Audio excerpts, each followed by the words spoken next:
Alors, j'ai assisté à 2 tables rondes sur 3, donc j'en ai raté une. Peut-être c'est des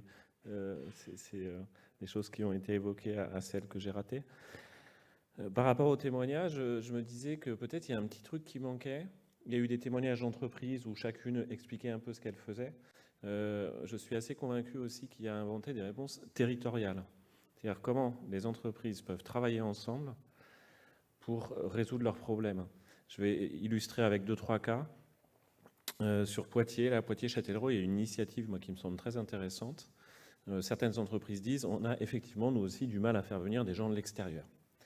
Mais malgré tout, une entreprise qui recrute, elle va recevoir un certain nombre de CV.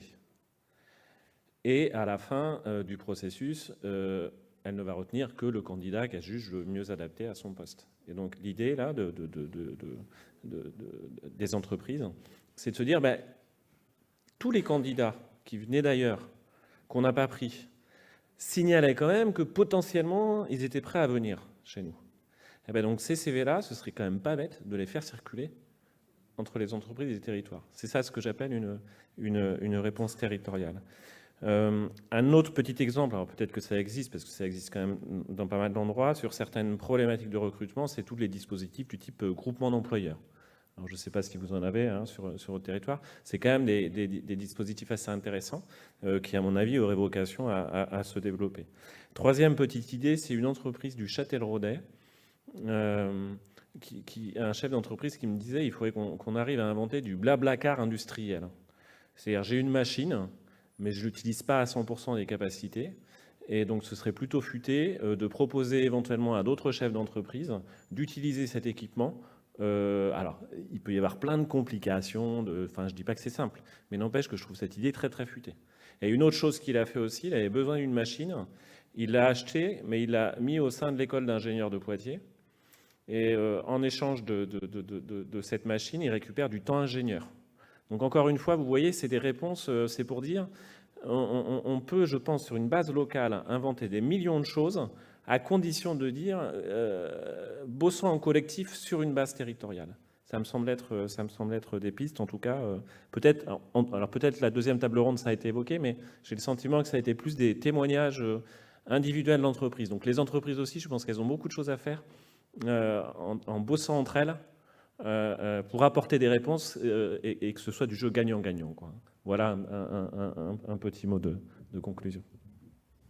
Merci à Olivier Bouba-Olga donc, pour ce témoignage et ces idées.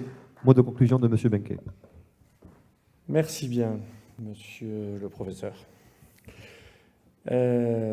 Cette journée était destinée surtout à dresser quelques bases d'un bilan d'étape.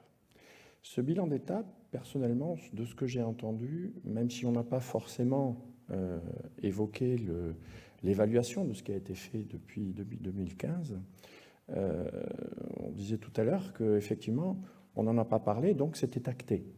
Et effectivement, je crois que les réponses que nous avons apportées aux préconisations de 2015, globalement, sont en accord avec les attentes. Donc, je prends acte que, puisque ça n'a pas soulevé d'opposition manifeste, que globalement, nous sommes sur la bonne voie et qu'il faut encore aller plus loin dans ce soutien donc, au monde de l'entreprise locale.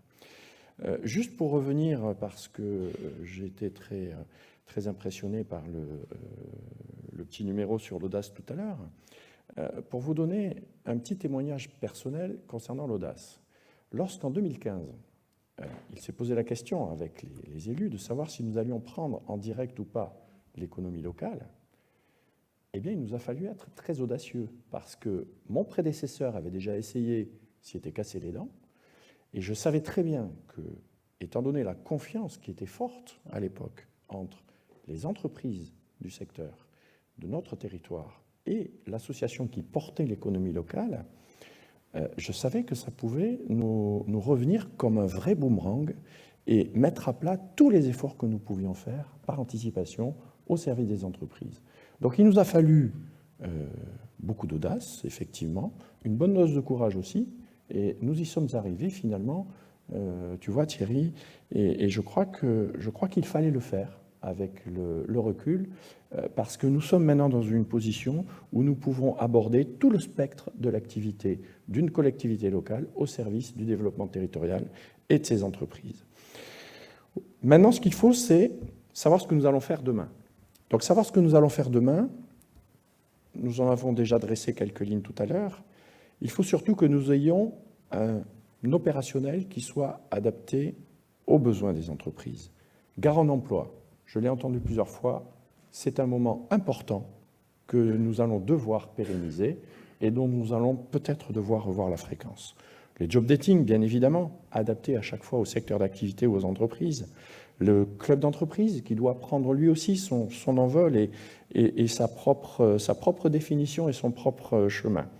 La gestion territoriale des emplois et des compétences qui doit tourner à plein désormais, puisque toutes les fiches actions sont rédigées, puisque nous avons un diagnostic fiable, puisqu'avec la région, nous travaillons sur les possibilités de déploiement donc des formations, eh bien cette gestion territoriale des emplois et compétences doit désormais s'envoler sur l'ensemble de notre territoire et probablement au-delà.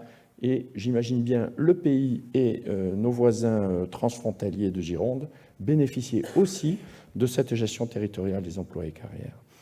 Nous devrons aussi, et je crois que c'est une problématique qui nous est souvent renvoyée, très peu d'entreprises ont la solution aux problèmes européens qui se posent. Eh bien, nous devons aussi imaginer la création d'un guichet pour les problématiques européennes ou les problématiques d'exportation, parce que nous avons sur notre territoire beaucoup de sociétés qui exportent. Eh bien, il faut essayer de mutualiser cette expérience et d'essayer d'apporter cette expérience-là à ceux qui ne sont pas encore en situation d'exporter.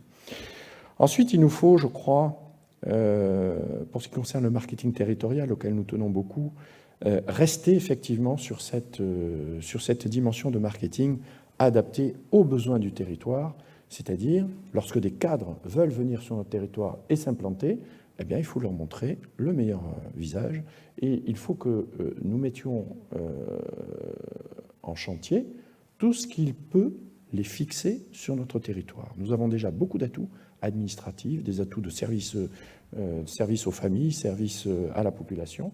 Eh bien, mettons ça en avant et organisons ça toujours mieux, d'une meilleure manière, pour que ces cadres-là puissent rester sur notre territoire.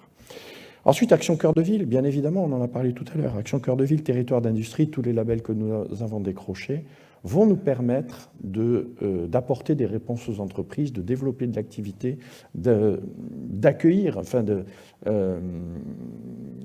capter des subventions nationales au meilleur bénéfice donc, de nos entreprises.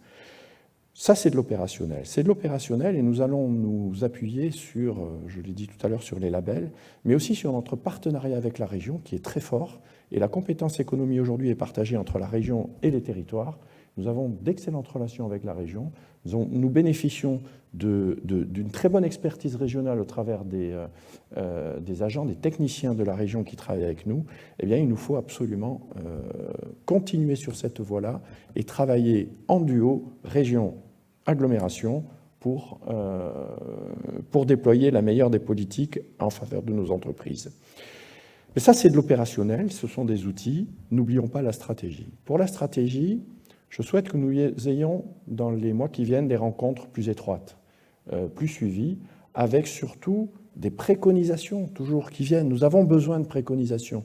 Nous avons besoin de savoir quelles sont les attentes des entreprises, de manière, nous, à nous adapter à ces besoins-là. Ce n'est pas nous qui allons établir la ligne directrice de notre action en matière d'économie, parce que nous n'avons pas la science infuse. Ce que nous voulons faire, c'est répondre aux attentes des entreprises. Et pour ça, nous avons besoin de ce dialogue, mais nous avons aussi besoin de ces informations-là. Quels sont vos manques? Quels sont les secteurs dans lesquels nous devons nous porter les efforts? Donc cette stratégie est absolument essentielle. Et dans ce qui nous manque justement aujourd'hui, eh bien, c'est peut-être l'identification des trous d'activité qui pourraient servir à toutes les autres entreprises. On parlait des districts tout à l'heure. Nous n'avons pas encore entamé cette réflexion. Je souhaite qu'elle se mette en place très rapidement.